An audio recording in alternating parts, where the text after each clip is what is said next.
akpɔ mia fɔ nukpɔlɔwo medowe zɔna mi va Avɔnɔ TV ƒe nukpɔmɔdzi. Egbea miele Togo me, Togo ƒe du ke woyɔna be Xetɔvi, miele afi ma. Ke nu yi ke ko mia katã miekpɔna alo ɖena ŋkɔna be ahakpakpa, edeha, akpeteshi alo dekele yi ke ame ɖewo gayɔna be aƒevia.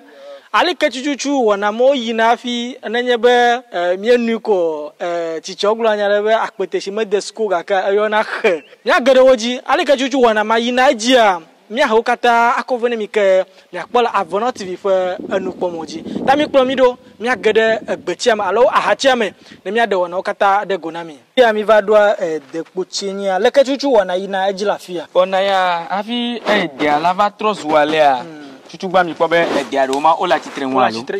Okay. Mi ne mi kpɔ be etsia mi plene ne menye wo ŋutɔ tɔwoe le apli. Ele be le apli kafi le wɔna ɖe le ŋuti na wɔ.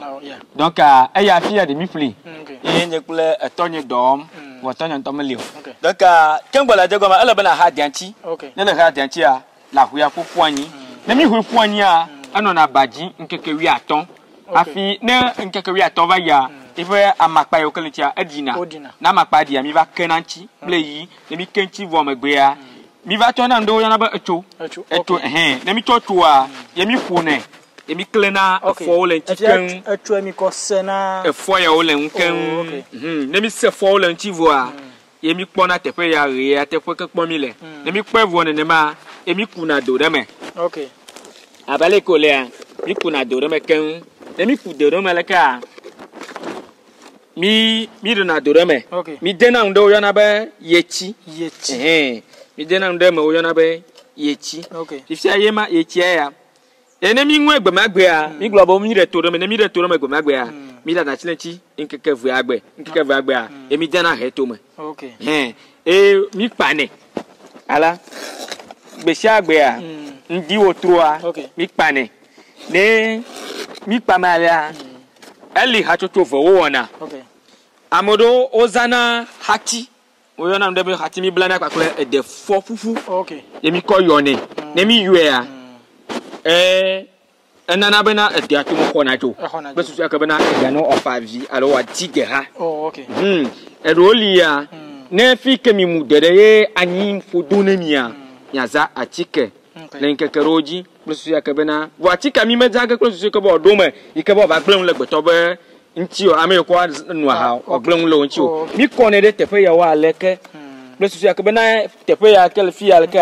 ne kodi ne anyi wa sebeba kwa kama gati ndo dia tomu le susu akabe na chika be se vonia be vofu ale fima won kekere kwa ika bazana hachi okay le globe you imagine be alo ne fi ke anyi o sugbodo a yo sana chike nenye be anyi o du me de nka o tengle na le dan nenye be anyi du me a anu na hale me ke ko wone zirka be na adiaku na hafa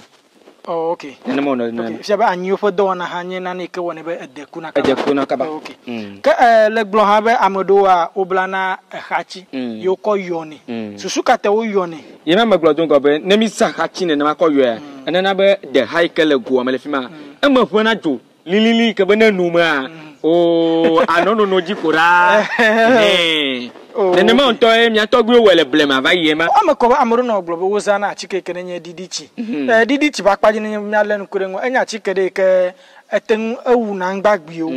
Ke ne be mi za achike ya de maglon la megbeto we la ma. Ye ma na ti amaglon ne be ati aglon le gbeto nchi. Vo nka che ati aglon le gbeto che amuru le o mo nyale ke wo de na achike ma ne dia. Okay. Ya ma fi ofia bena nenye be mio mi jadi plus so apondu ngovi makale no agia mo osu na gbore de tamza ne le dibo no kuwa ele bena chichire dia ba fia wa le ma geremo me da gero fia ene gere dia ba fia no ha awuna dia donc ele bena kwede dia ba de potia ba ebele bol fia leke plus so ko bena ne wo wunu ya o ne ga gere do atomo ne gere dia atoma ati aglon le gbetonchi okay ke nke kene ne de aten hona afi de pochanto katakuna de potia eli papule aleke chichi malana dia okay de role ne mi muya ati wana le chireka nke komo okay ikenye nke blane okay adowa oto wana nke ele chireka chuchu kwa patiakpa efia de amadeji wonyema okay que de hanel ngogom aleke mi ko etotro de nkekene no ten wona fi mitron oh eya mi ma do na nkekere chi be nkeke aleke be otro nenye be mi pade gba nkechon dia mi atro ha okay nenye ma olema nenye be anwu la chi wa be bi do yo ko mo de fia mi le gomejija gbal fumara do po a no la chi osugbo ya kwa be sha gbe anotro ha vona me la chi osugbo la azire nkeke to agba atro ha nkeke to atro ha okay que de akpakpa lo nsese pe akpajire eyi kawe mi ten de akpakpa ya la mi je na go me cho otro gave okay pana otro kpaji ndi for form garden ha la ele bana gasaji ya ma chi na chi wo na dia chi no kwa abe ne me pe o la ne nkekere li me pe kwa e dia bi le globe ne nye be yo mu de a eno na nyi nkeke wi aton yike amakpa alo de vala okuna alo yirona leke jo afini nyama mi hoda ko mi maten afuye enmake ko akuje ha papa po be atire shade a ebe chia ano na makpa paple ebe nu yoko jorin chi kwa ano na me de nya de to ike mi atogbo zatia opoje si be de ha ano na de be abaya ome donc before me donc anenye bi wo nyu to a o da na shiklo be ati o kata le da be ro me na tsura va de petia me na tsura va de ganto me na tsura va bi watiaki okay ta fia be nenye be da enonyi nkekwi aton a ti o kata ne le de va ya lo de form kata o kata o trona gbove be de programme be susu ke ko be nenye be le va fu de hala de amano mu ke ba afo no ka ba tafia be nenye be da enonyi nkekwi aton afi na fui ha e wona be ten doaji alo no na gbejiji yema be wotia odo no nwi de nke le mi afa edo no fa akpaji de agbososo mo ke mi ten eho na akpa na jirika okay ejo jinam be le bia ne ma ke gbe mi ahodia mi pona do vi odungogba do vi be agbososo mo ya eti de flela voatiaro alo do to ahona ibe doaro ati ava me be la hodie ala fareka ne le hodie ala fareka le devere me o la to omo ko dejino omo wu ma ibe fa ma jatio kala fareka be jaile jake wu ma ala be dedeme ike ati akpero han ti obe na ti akpo akpakpele ejeflega okay nenye be misu amava amoto ya ti amu de ti ala fareka kle afa ne misu amo mania ya ti hu de ti ala fa mo fe ne ma wono ne nyema okay akane be mi hu de abe alofa de ka alofa ve nenye be mi panene po ahaya mi de mi afa de fle gaole me vi alake atendera mi ja video ka o mi ten pona le me dia do ya ha do ya ali reyi yo daro melia de na viale gbegbe bene ho de ti alofa de ka hafia ati akpo vile jigere vo yi rova nonia ne le huya matin aga po vile han fan enema edo ayi na enema ya be amube ahajeje ya ha eyi no nan yi no nanti eye de anto ha be jijiji me hala jiji me ya ha eyi no nanti par exemple ne mi ha palawa mi le na nkude e dia be do me ne nye be wo mere me nya de anti o vo eda eblanado ne blado vo e le ba huya ati ava me be na eda maji o te poroli anyi gba ba firoli ha e dia edoa aha dina voa de ranto dina voa mote tuna surabio eguna hapala okay voilà ta fia be afi mi aho edele te fode ha mi eten le na nkude eda fo no no me vono no menti bele anyigba alo fi ke ko eda la mi le na nkude anyigba ha fe no vevieto wenye be eda be no no me mi pona eda be no no me ko mi pona vevirewu hapala de sia dia eda be no no me ko te pona afi te woni e tam la ko be de garol ado la fi akaka ko ivoa do ko mi chalamatin una ema ko be abe ede anenye be mi hoda azu mi anto we fle dia mi hui ede akle de ko chakata ozumi ato amugla be nye be ayo panene fe ahaya voa yo ga de na vi alo vi de gere ga duna me na tuna me na yo amoro be ayo de na lade no na me na be bamido ayo de na bamido amodo ha evlo alo huto wona de ede ko chanwi ka amoro wona jirana ple nu gede wo kala mi afa akpajire nkawe aduna tuna ne fo wona ya na mi enyo nenye be le tefere ya kwa ameko fo khala ha orula kpo gomo virele do ike wona le me donc le mieux mi ba kpajia vuto kwakudo gbamido be tomowa mi tina jirenchi o nkata maglo ne maro amoyo ke tomya kia mi de na mono fa be o no va tone ne fonma akọ obe hiahiawe mi mi anto mi metona assisi amodolia o tina zi oglo na be yo flete donc abe dia anu yo kata la do chonchia anyo yo to vole mi mi ba pajia imo woni ne ma okay mi afo nenye be mi po galo yo mo le fia nka wele ma aglo ne mi mi de ko edeba ha elem edeha fia yake mi trela chanvo a fia o mi ba ko do fia mi kone do okay ke nenye be mi ko de fia de agomode nka adwo afi mi kone de iya mi kone de nwi am klosu ya kabana edeha adela ku afie mi akwere joji wato aha iko yana ba peteshi edeha aku nebe aku agomode etepo elebe wono galan etepo na jiji vie klosu ya kabana nsesere no na me enu la didi enenye be mi da sorabia anya kwapwa ikebe watianu e maglom la menchi okay ke nkekene ne ahaya ikenenye deha nkekene ne ukona le iya ma afi otenwaku bon mi ati agloba akona nkeke wi aton ko ide blavement okay ke nenye be eho nkeke wi aton nkeke blave de uga hia be alo egale ke amagbeto atenwanu bon nenye be mi kwere mala ho nkeke blave ko ide nkeke wi aton mo magale be agbeto atianu ati abaglom leti voa amoro kone ko ba ida na achike ne jado achike kwa kliala ya etolevo okay voa nui de dome ya maganyo okay ta fia be galom yo kata le fia ahagugu enye ikele ukata me mere kwi yena mi bla ame ha aha ele okay ke nenye be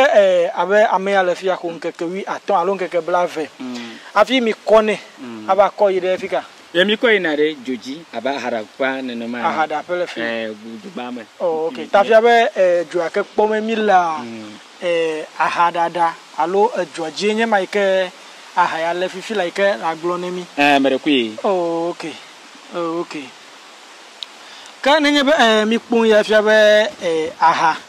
ike mi gude fuma wokua yele ameyi yele amele fia yemi kodo yoji ya fia mi trona de habe kwa yo trona zuna peteshi ike mi yona ta fi abe le meke aha ike nenye de ha la meyama aha nto ga dona eva dona de fuma ba peteshi ya tro tuna le gaze de le ma ya sesere le ma ne de hafie kaka baro gafofo de a trona dona go abe ya sesere iko yana ba sorabi ye dona le monu la fime okay ka eyi kai ahaya tenno na joaji afi otembina tona moy kemi bla la fia e ponu ya kemi de ale ko ituchi am ko de rafima ikenye gapo ya tona leke ya la tema dokpo pakle ejo kemi du la fia edo wana gapo to do wana gapo ve kla fa afi donago ka gapo ya de e do fe nyeka gapo ya me aha ikemi yona be surabia edona tona okay nenye be mi akpo wa be mi bla efo pele raba na no de fia ike echi ha le me egomede ege nka wofia chale mi togbo bo gama ozana fupo alo fufo alo eleke oyona ndeba ajidochi olane funani e odena doreme to su ya kebena otona mi abe gapo ya dename plus su ya kebena aha na ote dogoto me voa 50 mi mi vazana roba ya mi tona machine ademe plus su ya kebena fafa ne no machine anti ne fafa lenti ya ote dona bonue okay efia be vepa ikene dona jo aha mame nenye be e ba fa le fia ke etro do abe akpeteshi etro do na ba akpeteshi ne ya mele menene ma wa asese afi waten dogo okay ke le miafe po ya babla alo ho chuchu ne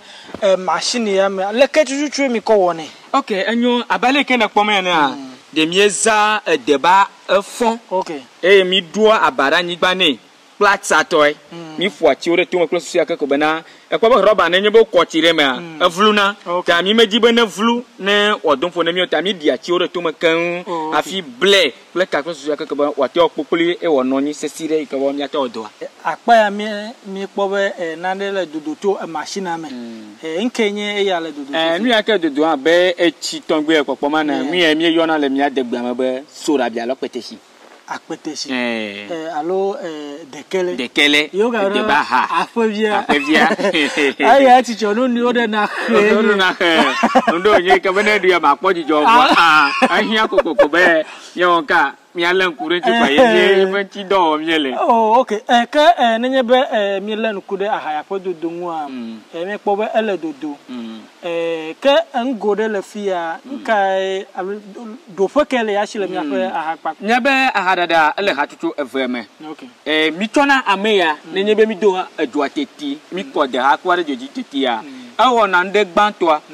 mi glona be ya be edi ikele machine ma ade ne donago na di dogo vo megbe a mi tona eya de na gome ne mi die gome a mi kona aha de kwantontonto ike sesena ike wakedo ike no sura bianto sese a mi kona de eya me ne mi kwere mevo a mi tro kona echiede ike ya hanya ahavoa mesenwo menya gbeto no ono ele bo ga tro dan ha wo binwie afi odu wonno otapoma donc ye ya wo miele de yame tutu gbanto ike mi dua mi kwere yame vo e mi ko de mi yame lafia ta akpeteshi ntonto ta akpeteshi lafia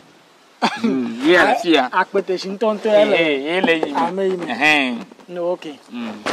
okay ka le mi afa do mo abe hakpakpa amove mi agbo va je ahade alekole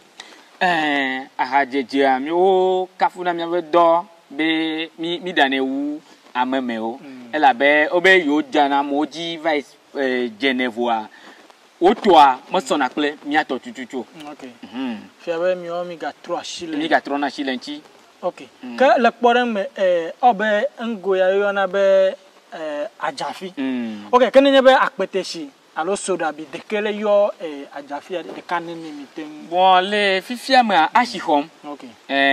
ya fia mi atiase no kotoku ya den togo gaima okay ke fia be eyili ke alo eyi kawe woten hona shikle me hona shiwa eyi ke mo te hona chile a ne chijaja be gama ne chijaja be gama vadua e hona chi bon nenye be amagere ha gamu de sugboa e gadidina okay ene mo no nema ke le chijaja be gama de nke woni be okay mi chobe chile jaja ante hona shi alo wona de ta chuchuchu hona shi le chijaja be gama amagere zana ne npe ahaya ko wona nu